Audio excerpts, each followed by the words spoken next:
container. Okay. Ito yung tinatawag natin na sa isang salita ay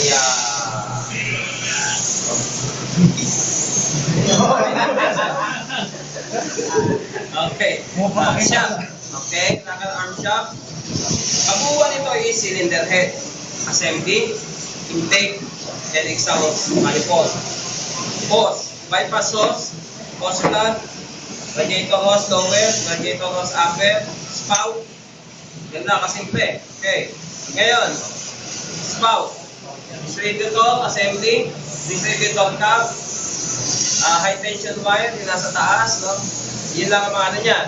Ito, distributor rotor. Itong maliit na to na umiikot, kaya rotor ang tawag sa kanya. So, ibig sabihin, distributor rotor. Ngayon, paano nyo makukuha yung clearance ng contact point? Lalagay nyo ito doon sa tinatawag na loop. Pag sinabing loop, yun yung pinakamataas na portion ng distributor. No? Yung pinaka-rad niya. Magkakaroon ka ng clearance na at least 18 o yung natawag na 0.018 micrometer. Manipis masyado yun. No? So, yun yung tinatawag na dual angle. Okay? Contact point. Then the other one is condenser. Ang pinakamahalaga sa lahat dyan, itong maliit na to, ito yung nagpapagana sa oil pump. Okay? Sa oil pump. Pag hindi nyo ito naitama ng eksakto, hindi nyo ito may sasalpak dyan, nakaangat lang yan. May clearance. So, dapat walang clearance. Dapat eksakto yung lapat niya sa loob. So, walang clearance. Sa pihit lang makukuha agad. Pero, make it sure, eksakto yung clearance nyo kung saan yung timing niyo doon sa kabuuan ng makina. So, dito natin gagamitin yung top dead center at yung tinatawag na bottom dead center. Okay. Paano natin makukuha yung top dead center number 1? Top dead center number 1, madali lang matrace. Una, kung tatanggalin niyo yung valve cover, katulad niya, no? Yan yung valve cover, madali niyo makikita yung top dead center. Paano nyo malalaman kung kayo ay naka-top dead center into number 1 position? Itong dalawang to, ito yung number 4. Okay? Alin na magka-running mate? 1 and 4. 1 and 4. Ibig sabihin, kung 1 and 4 ang magka-running mate, nakita naman natin kanina, di ba? Sa video natin na yung dalawang piston, sabay umangat, sabay din bumababa. Okay. Dito, makikita naman natin kung paano gumagalaw yung rocker arm. Kapag ang dalawang rocker arm ay gumalaw, ibig sabihin, yung opposite side niya, yun ang naka-top dead center. So, halimbawa, no? Tingnan natin maigi. Nakapagpipihit kayo, huwag pababa. No? Mali yan. Dapat pataas lagi. Kung galing ka dito sa harap, pataas. Magpasan nyo maigi to, ha? Yung dalawang to. Tsaka to. Tignan nyo kung alin ang gumagalaw at hindi gumagalaw. Kasi niyo, nakita nyo na. Ha? Iikutin ko muna ng dire-diretso para mas makita ninyo.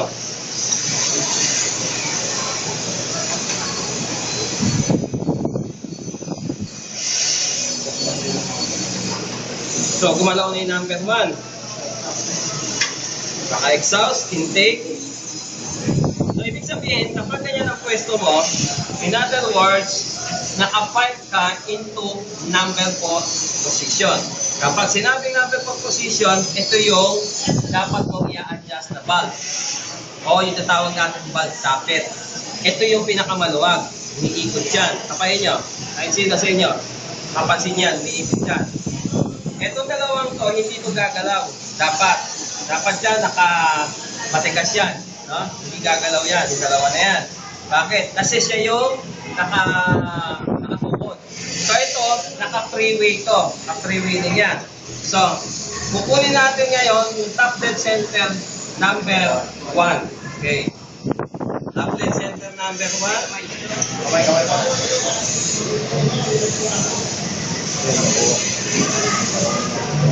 Paano hindi kayo mahirapan, ito ang gagawin niyo, ha? Yun. Okay? Sabihin, Kita nyo, gumagalaw sabay, di ba? Ngayon, ang batayan dyan, para hindi kayo mahirapan, sakasakali tanggal ang ibang cover. Kung alin yung gumalaw ng sabay na ganon, at nagpantay, kumbaga, dalawa yan, no? Aangat-angat pa bang ganyan, dapat magpantay yan. Okay? Dapat magpantay. Ibig sabihin, walang mataas, walang mababa sa kanila. Dapat eksakto yan. Ngayon, kapag kaya na eksakto, di ba, number 4, eksakto. Ibig sabihin, you are in a fire number 1. Ito na yun. Ito na yung magko-convas at the same time, magpa-fire. Number 1. So, ibig sabihin, tukod na ngayon tong number 4. Hindi na siya ngayon gagana. Okay? Nakatukod na siya. So, kahit anong gawin nyo yan, ito na ngayon yung i-adjust mo na valve. Sabihin, gagamit ka ng pillar gauge. So, sa pillar gauge, ang intake ay, anong number? Number 8. Intake. So, yun yung clearance niya. Number 8. Then, the following is 12. Exhaust. So, magdalawa lang naman yan. No? 8 and 12. Okay? So, ibig sabihin, yun ang adjustment niya. Or, kailangan pang dagdagan ng higpit. Dito na yun. Oo. Ako na yung 12. For example, 12. Screw. Yung isa. Okay? Para makuha may eksaktong adjustment niyan, ito yan. Luluwagan mo ng Malayo sa konti. akin yung 12. Isa eksaktong 12 daw. Okay? Luwagan mo. Hihigpitan mo konti. Okay? Pag nahigpitan mo na siya, yun yung adjustment niya. Kailangan eksakto lang yung halos suwabe lang yung hatak mo. Huwag maluwag. Ha? Tamang yan, tama lang yan. Ito, eksakto to. Okay? Yung kabila, maluwag. Ha? Yan, nasa nyo ha. Ang dali, di ba? Parang baliwala lang. Ngayon, dadagdagan mo siya ng higpit. Luluwagan mo muna yung adjuster screw niya. Then, pag naluwagan mo na,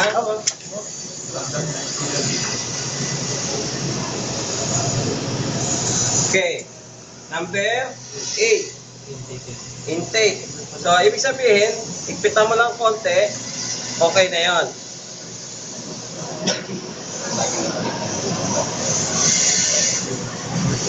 Yan.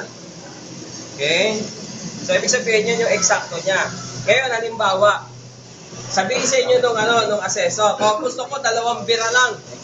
Pag sinabi niya 2 bira, ang ibig sabihin ng 2 bira, isang ikot lang sa 1 and 4. Pero makakapag-adjust ka na ng 4 na spot, ng 4 na valvula, na valvula in one in round, no?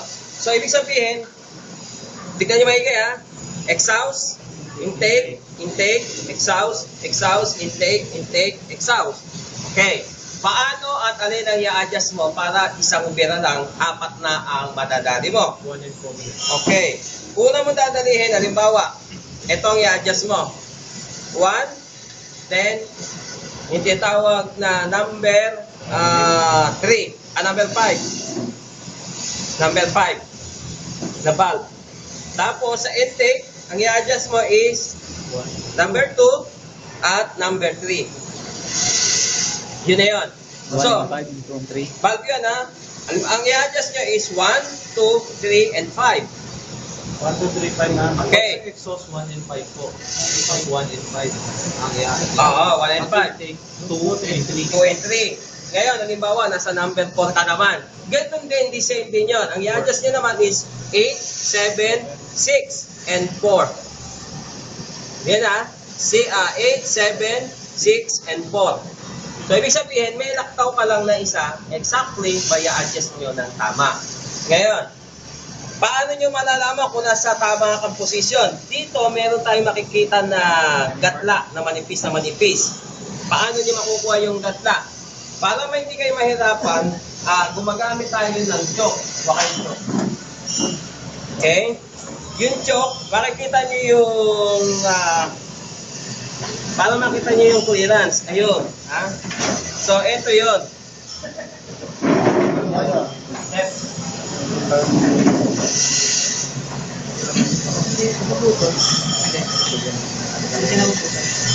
Pumutol yan.